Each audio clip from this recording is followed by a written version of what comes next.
The fact that now you're getting like potentially thousands of views on a video with 100 followers, that's one of the beauties of TikTok. Okay, so Jude, we've been working together now for a couple of months now.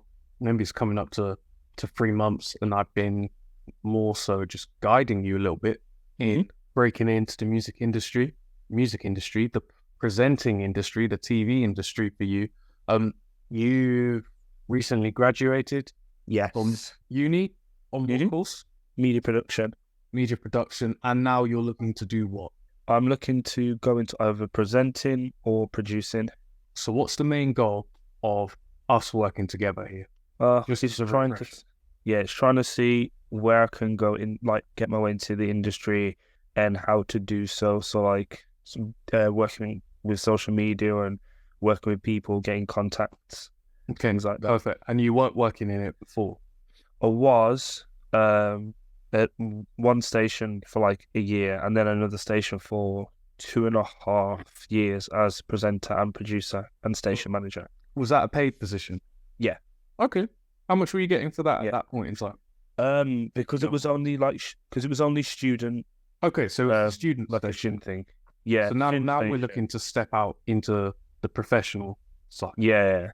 That's good that you got paid at a student standpoint. I know. Yeah. I was very happy that it did help.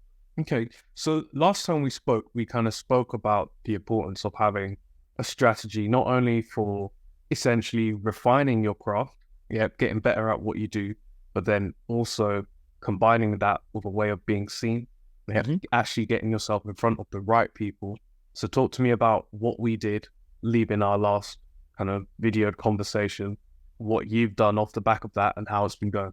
So what we did, we said that I should probably start a TikTok and then find connections, find contacts. So I started the TikTok and we decided that I should make a series. And at the time it was Love Island, but I said I was going to move on to Big Brother because that would be the new show. Yep. From there, I did a few Love Island videos near the end of the season. And then I did like a little season of arts and craft, but I was not enjoying it. So then I went on to more of the reality show side. And Big Brother started, and I started to make like reviews of the show, so like beforehand and afterwards. But I could see it wasn't working, even with the hashtags and things like that. So what I decided to do, because I couldn't go live on Instagram, because I couldn't go live on TikTok even, I decided to make 15-second clips during the ad breaks, and those started to pick up a bit more. And then from there, I started to make the full debrief at the end of the show. And that has done very well. I'm very, very, very, very happy with those. Very happy. That sounds like a good assessment that you did there. Talk to me about what very well looks like.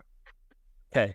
So the videos have started to skyrocket into more of the thousands of views.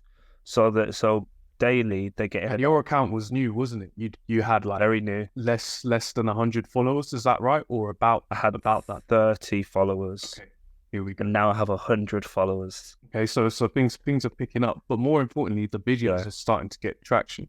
The fact that you can even now you're getting like potentially thousands of views on a video with 100 followers. And that's one of the beauties of TikTok, but also just showing that. Especially if this is starting to happen more consistently for you now. Yeah. That what you're doing is working. So cool. Continue.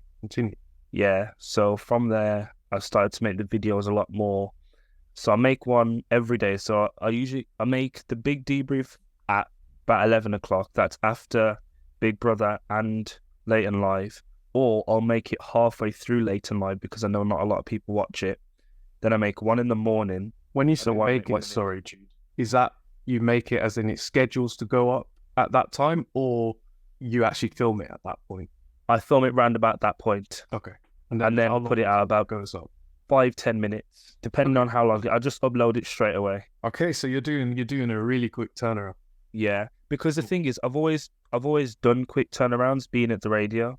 It's like when news was shared, so like say Parliament, they had people coming out day in, day out. We had to report on that like that. So I'm kind of quick to the quick turnaround. And then having filming the Upper Room a few years ago, it'll be recorded on the Sunday, 5 cameras, audio, the lot, and then it will be uploaded 7 o'clock the next day. So I'm kind of used to a quick turnaround. And then from there, that'd be a great skill to have. Yeah. Even when I was on my placement, I was telling them about that, and they were just like, "You do a day turnaround?" I was like, "I tried to," and they're like, "Oh gosh, that's we'd never do that here." I'm like, "Yeah." Yes. But and I think that's really helped me just get the videos out, because it keeps me in a consistent path to know, okay, watch the show, write stuff down, film the debrief, edit the debrief, put the debrief out, make a video for the morning as a post debrief, then make a mid one of the prediction of the show, and then do the debrief, so on and so forth, and just because from there you get people who either search your name up, which I've been looking at the analytics, and people have been either searching for my name to find the videos or searching for Big Brother debriefs and finding me. So it's like new followers and consistent followers who wait until X time to watch the video. And because I watch different debriefs, I like EastEnders debriefs, I know that there's certain videos I will watch and certain videos I won't watch. And I'm like, okay, I have to watch this and think, would I watch this video if I was interested? So I think about it that way as well. And that over the last few weeks has helped. Again, like, I'm all here for it. Sounds amazing. Just remember, it's a longer term. Obviously, yeah. So yeah, don't be too quick to rule things off. It doesn't get the immediate result you're looking for. But man, that sounds great. And I hear you had a big name presenter comment on one of your videos a couple months back.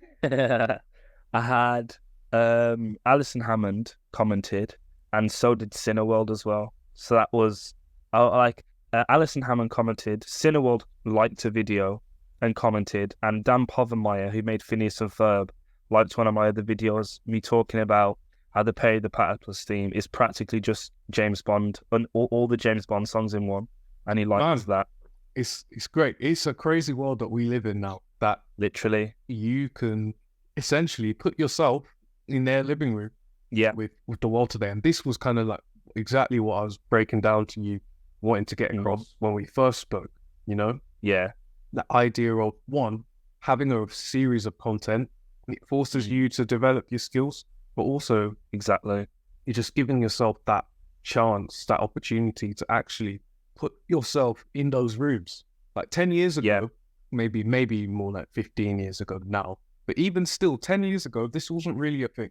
True. 2013, very true. It's the idea that you could do what you've done now, start and get in front of those 3 people in a way that they're casually consuming your content. It just wouldn't have happened. And the thing is, with Cineworld, it's so they react more on Instagram, but it's every single video I've made, they've liked, they've commented, they've even shared it on their stories as well. I think the first time they shared it, I was just like... Do you see why I said this was a powerful tactic? Yeah, strategy for you. I see it a lot. It's less about how well the individual video does, but more about people becoming aware of who you are, what you do. Yeah. And then as that continues to grow and build, as you keep doing this, and then all of a sudden people see, oh, this person follows him, this person follows him, this person's commenting in this video, this company's commenting in this video.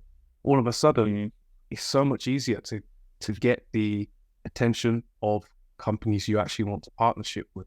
Yeah. And that's only like the first. There's like 2 other things as well, 3 other things. So from doing the videos on TikTok, I got back into contact with people who I used to do interviews for the radio. Yeah. And a lot of them were like, even though you're not with the radio anymore, we still want you to do promotions, even though it's not audio based. So I said, well, I could do something video based as well and send you the audio on top. And they were like, yeah, sure. So that's where I created Jude interviews on YouTube. And I've had Taze, the rapper. I've had Shed 7, Rowetta, Lewis McDonald, and Bird, the singer. And I've got one more coming out, and I've got a few more planned for next year as well, where I'm going to try and find a studio and do not a podcast, but a podcast-styled interview, because I can see it's popular, and I can see that I'll enjoy it as well. and I'd have more fun being in the room with the interviewee as well. So I'm kind of excited for that. So I'm looking around Birmingham, seeing different places, and looking for another camera now as well. Can you see the power of this? You can, and then it only compounds from here. Yeah, like you're gonna feel the dips. You are gonna feel the dips where it feels like, I'm not getting the same traction as before. But like, you then look at it across a period of months, be like, actually, it might have done this, but where I am now is so much further than when I was before. Yeah, and the thing is, even making the videos now, I've kind of come out of the mindset of, it got 50 views, I'm going to delete it and re-upload it. Because I said that with the NTA video, I was like, it never got enough views, I'm going to delete it. Then 2 hours later, Alison Hammond comments. So I'm like, oh, okay. Did the same thing with Cineworld. Cineworld commented, shared, liked. So I'm like, oh, okay. So from there, I've just been like, I'm not going to delete it. Keep it up there, whatever happens, happens. So I'm kind of growing in a sense, which I like. And then I am getting, so I've been looking into different radio stations and things, and I might be getting into contact with joining a station in Warsaw. Okay. In what? What field? What role? Presenting. Awesome. Actually presenting. And then the thing I was going to text you about is I got in contact the other day to be one of the hosts of a show in Coventry on YouTube about Frederick Douglass. Okay. I throw my hands up and say I know nothing about that, but that sounds good, man. But yeah, I got in. When you say with a show, YouTube, it's going to be a YouTube show, yeah? Yeah. And what's the sort of channel? I can't say yet. I haven't got all the full details yet. Yeah, that's as far as it's. So they've got so far. They've got a reasonable audience, yeah. Yeah. They're works ex-BBC members as well. Amazing. And one of them is a he produces a festival. Sounds like an awesome place to get into. So it's not confirmed yet, but it's on the pipeline. Yeah. So most of it is just chats at the moment with producers to see what days we can film. We can look through scripting, look through writing, VOs, re-recording, things like that. But yeah, I'm very excited. Because this is a big headway, right? So, because this is what, you're living proof of the theory that, if you just actually admit and get consistent, like the sorts of doors and rooms that can be open to you right now, it's crazy. Now, imagine you keep this level of consistency, if possible, for like a full year or two. Yeah, it'll be a big difference. It could look completely different. So I'm very, very excited. I think I'm happy with the presenting thing as well, because even when I got to the final stages of doing hosting the cricket games back in, would have been July time, because I was in the final stages for that, and they're like, you're good, however there's other areas into TV that you could look at, because it's in my show reels. I said I was good for this, however there's certain parts where I could improve on. And looking back now, I'm happy I never got it, because anyhow I went onto TV with the July mindset, I know I wouldn't have been confident enough to be on BBC One, ITV X with 150,000 people watching, and I'm stumbling because I don't feel like I got the proper, not training, but proper look into it, if that makes sense. Yeah, and it's that experience, it's the time under the bar, if you will. It's getting How would you say, having done, because you've been pretty prolific with the content, right? How many videos are you doing at the moment now? So I know before we were doing about 3 a day. 3 a day now. Yeah, this is amazing. So it's like, now having done 3 videos a day for basically the last 2-3 months, what's your confidence like when it comes to like shooting a new video? Before I was very apprehensive. I was like, okay, let's do it. But now it's just second nature, because in my head I'm like, okay, this time let's do it, this time let's do it, this time let's do it, share it. Then it just rolls and rolls and rolls. So I'm in a routine, I could say, now. How do you think that's gonna benefit you as a presenter, like moving forward, when you actually, and I'm saying when you land that actual, paid presenting professional role. Jude is a presenter. It's put me in a good position to have a proper start. Because even though I've done student radio, I've appearing on Radio 1 like 3 to 4 times. That's still like an appearance, but doing this properly without help of like those big leagues to say, it's put me in a more starter mindset, like a proper starter mindset now, which is good. It's building back my confidence even more after leaving Phoenix, which was like the radio station before. Why do you think you lost confidence when you left? I think because I was there for so long, and because I did so much there in the space of 2.5 years. Like beforehand, the old managers, they never really contacted us, checked if we're okay. We never went in for any awards. We never did any like social events. To me, taking over, where beforehand there were 6 people at the station, and then by the time I was there, it was just me and another person. Then it went from 1 person to 4 people to when I left 30. And in that time, we won 2 awards, nominated for 8. We got to have Newsbeat in the studio, Greg James, Ben Mundy, like Priya Rai, all of those. Even Priya Rai, before she became big on Radio 1, like that was her first proper big Newsbeat in our studio. So leaving a legacy like that, and then doing the charity shows, having celebrities in the charity shows, and then leaving all of that behind, it was just like, okay, it's not very nice. And it was a big chunk of my confidence that just went, I'd say. Okay. Yeah. I get you.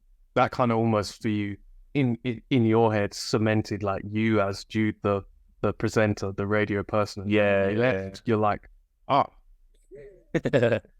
I get that loud and clear. But the main thing is, after this, we're in a good trajectory. So it's definitely not to stop what's going on now. But let's say the content wheel is kind of moving itself at the moment, and you're in talks. But what else can we do now what do you think is the biggest lever you can pull right now? What do you think is maybe one thing you can do that's going to make everything else easier or unnecessary? I think I just need to probably get my show reel in check again, because there was this guy who contacted me, and he was just telling me about different things I could do to my demo reels and show reels, and that really helped. I think that brought up my confidence a bit more to do presenting a lot more again. So just building up my show reels and making sure I've got all the contacts in check, per se, making sure I've got all those contacts. Yeah. What contacts? Just with different producers, editors, for advice, looking into things. So like building up the network, yeah? Yeah, building up the network, because I've got lots of people I've connected to over the last few months as well. And then how are you going to do that? Like researching people on LinkedIn, telling them who I am, what I do, giving them my show reel, seeing different things like, what could be improved, what could be better, things like that. Definitely worth doing. One thing to consider, where possible, just this is more of an idea thing for you to think about, is like, how can you make it easier for someone to want to work with you or want to give you advice? I'll try and find different networking events. Hopefully looking in Birmingham and things like that, because Birmingham's changing, but try and travel down to different networking events across the country and sharing myself in a way. So it's like I've got the social media sharing, but as well as that, the face-to-face sharing as well. It does make a difference. Definitely makes a difference. I was going somewhere, and I can't remember where. Yeah, because there's going to be a lot of people. They're just going to be busy. They're not going to be shoot the shot, 100% shoot the shot. But if there's anything else you can do, one thing to consider, it might not make sense right now, but people are, if you were to do a podcast interview, offer a podcast interview with the people that you're looking to connect with, and you were to include a series like that on your YouTube channel, not only one, you're giving them the publicity and social proof that someone wants to interview them. Because normally I'm assuming when you're contacting presenters and everything like that, they're normally the ones doing the interviews, hosting the interviews, whereas they're not getting asked as much to be interviewed. That makes sense. Yeah. So that's in my head. If I was a presenter, trying to, and if I physically had the time where it made sense to do it, which right now you might have, and you can just space it out. You don't have to do this constantly. You could do like one a month. But if you were to actually throw in just a interview series podcast within YouTube that you're doing, all of a sudden you go from someone knocking on their door being like, please give me advice, to being someone that's offering them a publicity opportunity. And now they're going to sit down with you, tell you everything they know about their journey and how they did it for an hour. Yeah. That's what I want to have for, like, if I was to do a season 2 of Jude interviews, because at the moment it's a sit down interview, but it's on Zoom. But unless you know it was on Zoom, you wouldn't know it was on Zoom in a way. So with that, if I was to have like a season 2, I want it to be face to face, 3 camera setup, nice easy podcast. Like I can see it in my head. It's just if I was to do a new season of it, it would have it would look more budgeted in a way. Not budgeted. It looked like have a bigger budget in a way. I know. Yeah. I fully hear the vision. My question is if them having to come somewhere in person and do the podcast is going to be far more costly and harder to say yes to than jumping on Zoom. You might, if doing that drastically limits who can physically say yes to it, because you're not at the point where you can pay them to come onto the podcast. Yeah, exactly. Does it make more sense and fit in with what you're doing? So, like, is it going to be detrimental, basically, if you just did it, say, through Zoom, kind of like you're doing now, without, because you can still make it not look like. I guess my thing is, it's a semi-selfish goal. It's not selfish because you're giving something in return off the back of it, but your purpose for doing it is more to get the personal connection than it is to create the shiniest podcast that you can. And that might be the wrong way of going about it. Yeah, no, that's why I'm keeping it. So that's why I'm keeping it the way it is now, because it's working in a way. It's working. It's more cost effective. So I'm like, okay, we can do that. Once I get more of a budget, once I get more money, once I get more this, that, and the other, then I'll move to having the big podcast. Once you get the person relations sorted, then everything else is easy. You then got that win. I'm telling you, if you get the personal relations, the network side sorted, and then you come back to these people and being like, this is my podcast setup, I'm on my podcast. Yeah. People will be biting your hand off to get on the podcast because they know they're going to get off the back of that however long interview that they can chop up and they can use for their own content. Everyone's playing the same game. Yeah, it's true. A version of the same game. Everyone needs the content and wants the content, and it looks a lot better for someone else inviting you onto their podcast than them talking about themselves. Yeah, I agree with that. Yeah, it's something to maybe have it, pop it on the back burner, because I don't want you to get distracted from what's happening now. But in terms of networking, that's gonna be one of the ideas. But I'm keeping where I am. I'm keeping where I'm at the moment, not to be stuck, just to be like, I'm still starting out to say, and if what's working is working now, I'm happy. Once everything else should come into place. Because, for example, I've had, when I was at the radio, all the interviews are on Zoom, and then all of a sudden, when we started the Phoenix Unplugged show, I was looking for artists, and by the end, we're getting emails from left, right, and centre being like, oh, we have this artist, we want to come over. And then one of the last unplugs I did was a lady all the way literally from America, and her agent emailed me saying, we've heard about your show and we're going on a radio tour, BBC, Kiss, this, that, the other. We want to add you to our radio tour and have our artist perform. Would you do that? I was like, yeah. So from me asking to being asked, it was like, whoa. And that was our second international artist from memory. Do you know what that is, Jude? What is it? You've created something valuable for someone else. Yeah. What you've done at that point is you built a platform that someone else can get benefit from. And And that's kind of like what you're starting to do with your social media, especially with the interview series you're doing on YouTube. Like, Yeah. all of that, you're building a platform that actually gives value to someone else, to the people you want to work with, rather than just being someone that's asking for help or a leg up on LinkedIn. Yeah. You see where I'm going? Yeah, I do. Difference Yeah, is massive. And then you get to the stage where actually that might be something that other people actually start to pay you for to come onto the platform. Yeah. That'll be, I get that completely. Get it completely.